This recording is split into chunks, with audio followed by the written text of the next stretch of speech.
आम आदमी पार्टीचे राज्यसभा खासदार राघव चड्डा गुरुवारी 2 एप्रिलला पार्टीनं अचानक त्यांना राज्यसभेच्या उपनेते पदावरून हटवलं.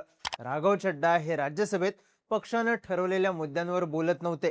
ते भाजपवर टीका करत नव्हते. त्यामुळे त्यांच्यावर कारवाई करण्यात आली असं आपच्या नेत्यांनी म्हणलंय.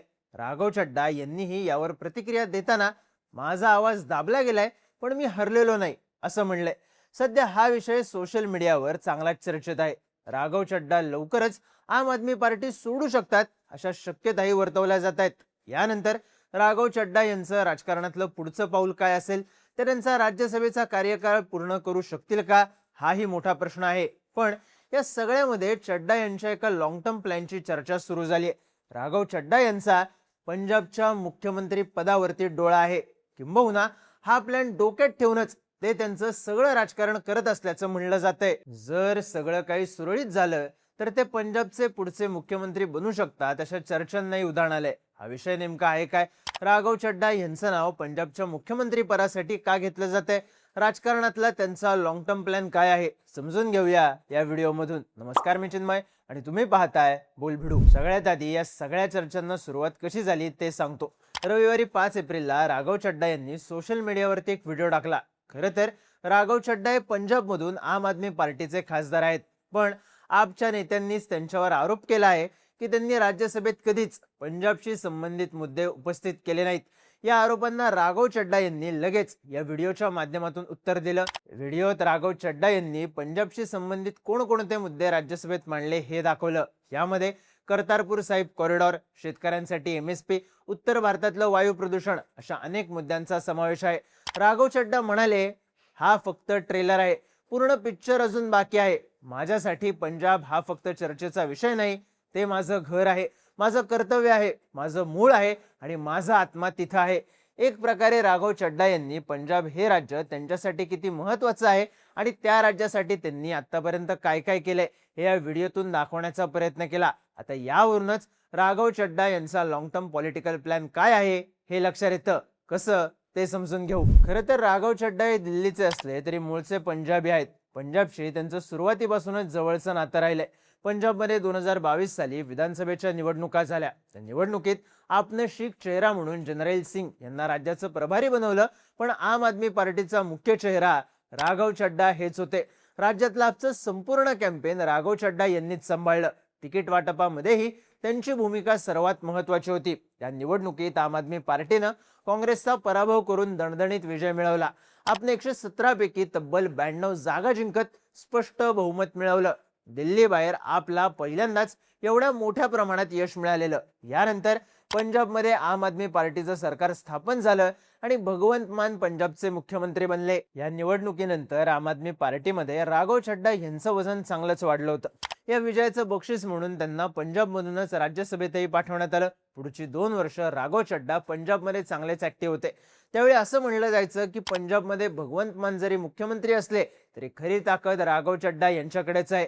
विरोधक यावरून सरकारवर नेहमी टीका करायचे. भगवंत मान यांचं सरकार आरसी म्हणजेच राघव चड्डा यांच्या रिमोट कंट्रोलद्वारे चालवलं जातं अशी टीका स्वतः राहुल गांधी यांनी केली होती.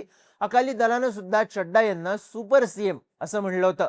पण पुढे 2024 पासून राघव चड्डा यांचे आपच्या नेत्यांशी संबंध बिघडायला लागले. 2024 मध्ये अरविंद केजरीवाल यांना कथित दिल्ली दारू घोटाळ्यात अटक झाली. त्यावेळी आपच्या नेत्यांनी देशभरात निदर्शनं केली, पण यात राघव चड्डा कुठेच नव्हते. त्यानंतर 2025 मध्ये दिल्लीत विधानसभा निवडणुका झाल्या. त्या निवडणुकीत आपचा दारुण पराभव झाला आणि दिल्लीत भारतीय जनता पार्टीचं सरकार सत्तेत आलं.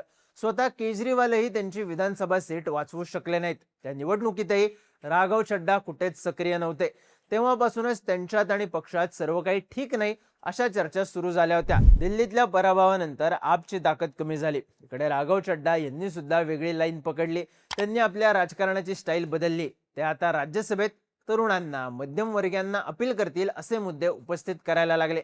अरविंद केजरीवाल जेलमध्ये असताना राघव चड्डा यांनी त्यांच्या राजकारणाच्या स्टाईलनं सोशल मीडियावर मोठी लोकप्रियता मिळवली.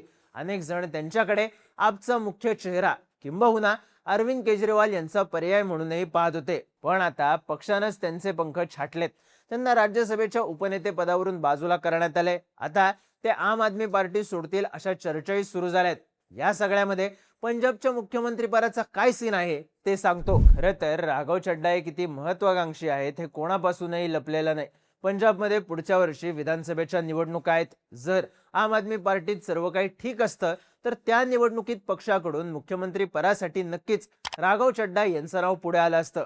चड्डा यांनी 2022च्या निवडणुकीत जे काही केलं ते पाहता त्यांच्या नावावर कोणीच आक्षेपही घेतला नसता. पण त्याआधीच दिल्लीत आपचा पराभव झाला आणि सगळी समीकरणं बदलली.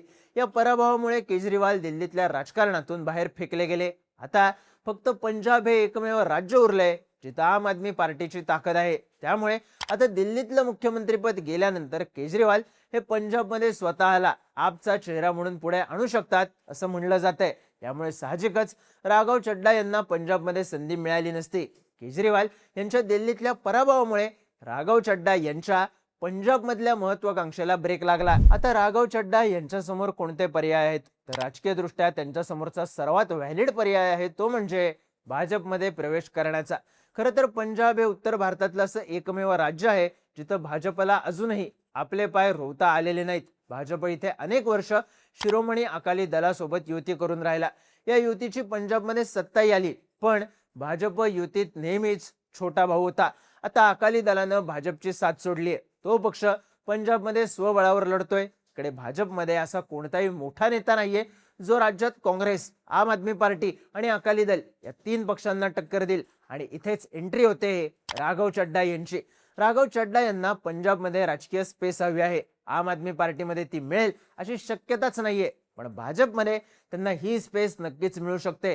कारण भाजपला सुद्धा पंजाबमध्ये एखाद्या मोठ्या चेहऱ्याची आवश्यकता आहे.